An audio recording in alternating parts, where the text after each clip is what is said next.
Ladies and gentlemen, good evening. It is my hope and prayer that the video is going to find you guys in good health. Personally, I'm fine. Kisumu is also fantastic.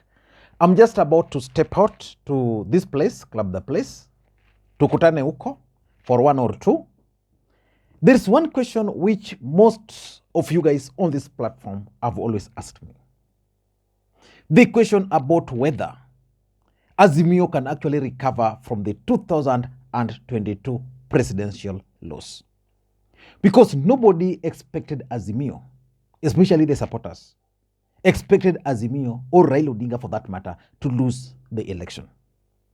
But William Ruto outwitted all of them and became the president, the 5th president of the Republic of Kenya.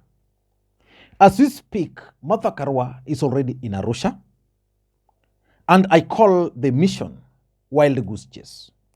There's nothing good which is going to come out of Arusha. Raila Amolo Odinga is already moving. He was in Homa Bay yesterday. Raila Odinga is in Mombasa today. So which means there's something he's up to. The other day you saw Raila Odinga meeting with Bunge la Wananchi. So Raila Odinga is moving.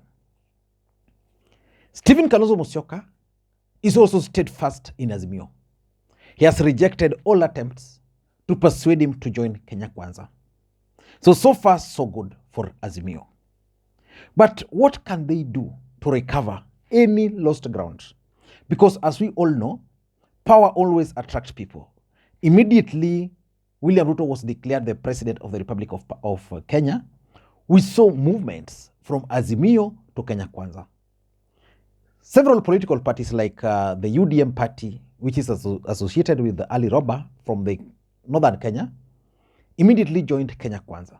You saw someone like David Ochieng with his party joining Kenya Kwanza. And there are also individual members of parliament, like the Machakos town member of parliament who was elected on Wiper, already siding with the Kenya Kwanza. So which means power is attracting people. So what can Raila Odinga, Kalonzo Musyoka, Martha Karua and the team do to recover any lost ground? In this video today, I want to give you 5 things which they can do. If they want to do them, then they should forget. Before you do that, in case you're watching the channel for the first time, please take a second or 2, click that subscribe button so that next time we produce a video like this, YouTube will automatically notify you. And to the subscribers, I want to continue thanking you guys for your continued support, because without the support, this channel cannot be where it is now. Let us get back to the main issue. I want to be very brief. Maasani machache, mambo ni mengi. So I want to be very, very brief. Today is also a weekend. The first thing which Azimio team must do is unity of purpose. And that unity must be with honesty. If they can't unite, they won't succeed. In fact, one of the things Kenya Kwanza are trying to do is to ensure that Kalonzo, Raila, and Martha Karua are separate. At least they don't speak in one voice. So far, that is exactly what they've been doing. In fact, Raila Odinga and Kalonzo Musyoka is their main target. They want to isolate Raila Odinga, but Martha Karua they consider to be someone they cannot really, it's not really a threat to them.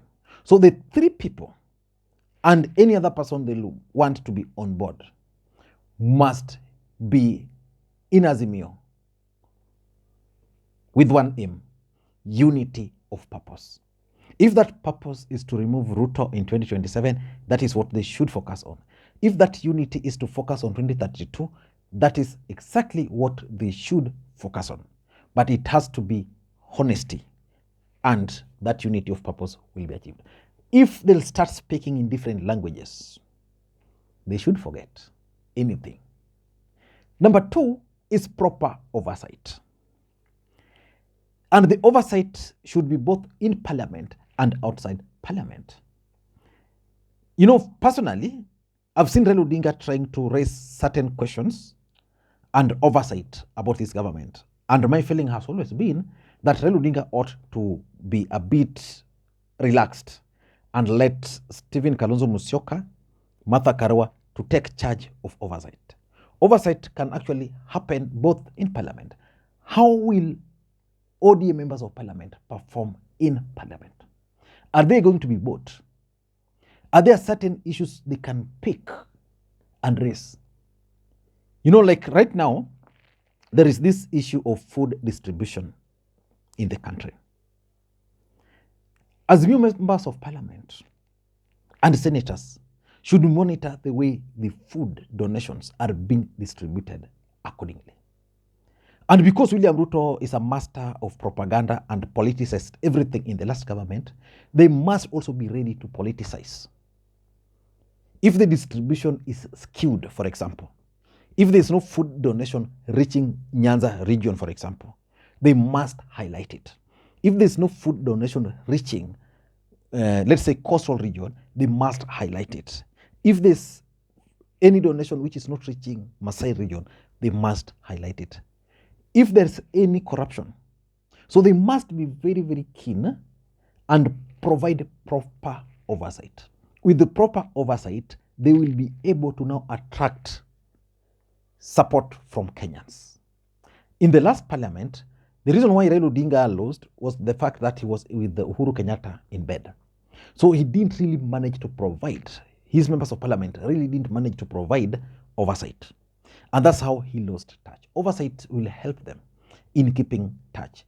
Any issue, like William Ruto promised Kenyans job, someone or Azimio, once they form that their shadow cabinet, their Minister for Labor should be able to tell Kenyans the truth, that between this period and this period, these are the number of people who have lost their jobs through the kazi mtaani, through companies folding up. And these are the new jobs which Kenya Kwanza have created, so that at least comparison. So a proper oversight is what will help these guys. Number 3 is a communications strategy. One of the biggest weaknesses which was witnessed in Azimio is lack of proper communications strategy. Let me ask you a question. How many people here believes up to this stage that Herman Wanyora was being paid by Azimio to do whatever he was doing? Or even myself, that I was being paid by Azimio? How many? So many people. The truth of the matter is that I've talked to Herman Wanyora, for example. He was never reached out. I also know that I was never reached out by Azimio team. You know, how do we go into an election knowing so well that there are individuals who are actually shaping opinions and they are appealing to you? I mean, they are leaning towards your side. Then you don't even reach out to them just to tell them, you know, the issue you are talking about, this is how, or this is what it should be. Most of the times, we were both accused. Like, for example, me, I was accused by Kenya Kwanza. Most of the time, I was also accused by Azimio. Even right now, I received threatening messages from Azimio supporters. Several threatening messages that I'm hitting on Raila, I'm hitting on Azimio. While, you know, so they need to have a clear communication strategy. William Ruto had a very clear communication strategy on how he was going to deal with Uhuru, how he was going to deal with Raila, how he was going to deal with the handshake. So that whenever he was in Rift Valley, his messaging was different. Whenever he was in Central, his messaging was different. Whenever he went to Azimio stronghold, his messaging was different. He also had issues and agenda. William Ruto knew that he needed the support of the legendary Mama Mboga and Mutua Boda Boda. So he convinced them that the government was going to be theirs. As much as right now the only hustler who has been appointed is Aisha Jumwa, the truth of the matter is that majority of those group ended up voting for him because of that strategy. So the aftermath, he will be dealing with them later. So Azimio as a coalition must have a clear strategy on communication. For example, Martha Karua has gone to Arusha to do what? If I ask you, what is Martha Karua doing in Arusha? A clear communication strategy would have broken down why Martha Karua is going to Arusha. That she's going to do this, this, this, and this. Why is Raila Odinga moving across the country? A clear communication strategy would be able. Just going live stream is not important. Why are there attempts to convince Kalonzo to join Kenya Kwanza? A clear communication strategy would be devised to find a way on how to deal with those particular emerging issues and even respond to them. So Raila Odinga and the team must have serious media strategy, something they lacked for the last 5 years. Number 4, which is the most important, is that they must now go back to their individual parties and reactivate their grassroots network. I pity ODM as a political party. Why? ODM as a political party has lost a lot. I don't know whether they will be able to recover because of the reward system in ODM. But how can Raila Odinga go back to the people and convince the people that ODM party is still the same movement which was carrying their aspirations? Kalonzo Musyoka with his Wiper should be able to go back to the ground in Ukambani and beyond and sell the policy. Martha Karua, which failed to win even a single seat, should be able to go back to the drawing board and figure out how she's going to reactivate NAC Kenya structures. Once they do that, then the effects will actually be felt on the ground.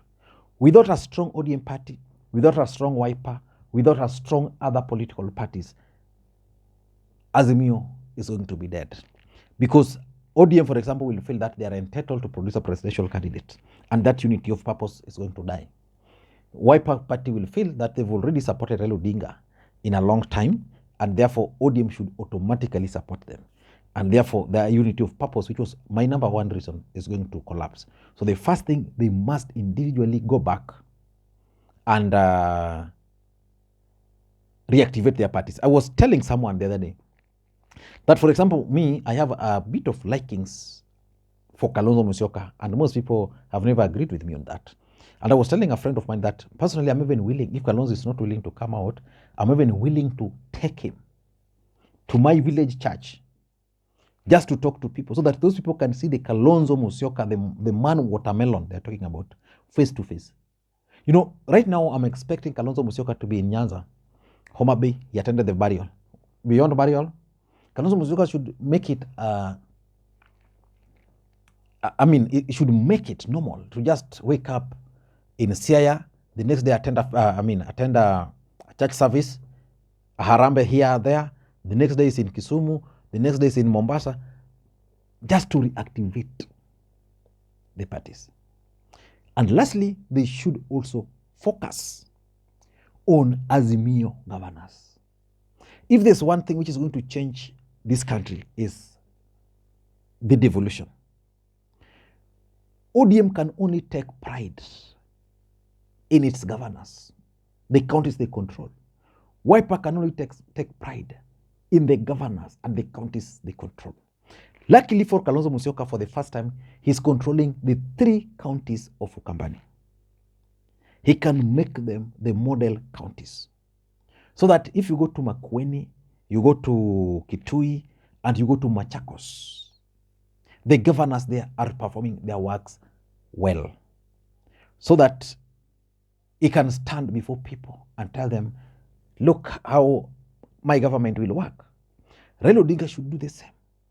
The biggest challenge which Raila Odinga faced, and maybe someone has not told him, was with the governors of Nyanza. Majority of ODM supporters believes up to this stage that Raila Odinga failed them in terms of devolution. Those in Siaya, those in Homa Bay, those in Migori, those in Kisii, those in Nyamira. They're saying the governors never delivered. Raila Odinga did nothing to change that. Right now, I expect Raila Odinga to focus on the county governments of Nyanza, the county governments of the coastal region, the county governments his party is controlling. The Kakamega, Vihiga, which one? Busia. So that the people of Busia should not have a problem voting for Ojamong as a member of parliament, while ODM is giving him a ticket just because Ojamong failed as a governor. So the truth is, Raila Odinga Kalonzo Musyoka, Martha Karua must focus on county government. And if those county governments are going to perform, they'll have easy time. Why do you think Raila Odinga had difficulty in campaigning for Orengo in Siaya? Or Gladys Wanga in Homa Bay? Or even Uchila Yako in Migori? Because there was a strong feeling that the previous governors failed and he did nothing. And lastly, which is just a bonus, is propaganda. Raila Odinga, Kalonzo, and Martha Karua must understand that politics is a propaganda game. And they must be ready and willing to play the propaganda card. If they are not ready and willing to play the propaganda card, I'm sorry for them. William Ruto effectively used propaganda and finished Uhuru Kenyatta with it. He used propaganda and finished Raila Odinga with it. He used propaganda, and in